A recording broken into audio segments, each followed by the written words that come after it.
c'est François. Je fais du wingfoil, c'est magique. Je me suis initié dans une école de voile. Au début j'y connaissais rien, ça m'a appris les bases et aujourd'hui je suis autonome. Avant d'aller à l'eau, je regarde toujours la météo. Si le vent est de terre, il m'emporte vers le large, c'est dangereux. S'il y a des vagues au bord, je risque de me blesser et de casser mon matériel. Si je sens que j'ai pas le niveau pour les conditions, je reporte ma session.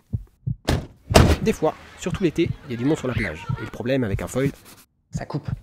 Pour cette raison, je prépare toujours mon matériel dans la zone autorisée. Chez moi, l'été, il y a des chenaux dédiés à la pratique de la voile. Là au moins, il n'y a pas de baigneurs et moins de plagistes.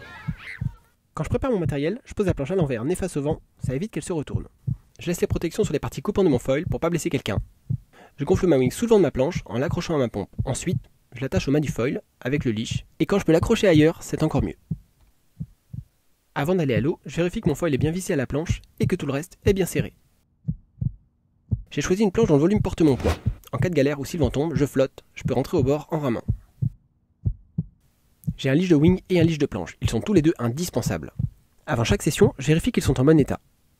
Je m'équipe toujours avec une combinaison intégrale, un gilet de flottaison, un casque et des chaussons.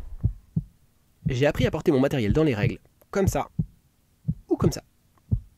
Quand je me mets à l'eau, s'il y a des baigneurs égarés ou d'autres pratiquants, je m'éloigne suffisamment du bord pour pas prendre de risques. Je retourne ma planche dès qu'il y a assez d'eau. Une fois sur l'eau, je reste attentif aux autres pratiquants qui évoluent sur le spot. Si le vent vient de ma droite, je suis prioritaire. En revanche, si je croise un pratiquant débutant ou moins manœuvrant que moi, je fais preuve de bon sens et je m'écarte de son chemin. Avant chaque manœuvre, je lève ma wing pour voir si quelqu'un est sous mon vent. En effet, tout ce qui est sous mon vent est prioritaire.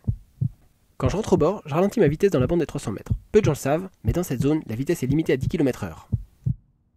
Même si j'ai appris à sauter il y a peu, j'évite de le faire au bord car c'est dangereux pour moi et pour les autres.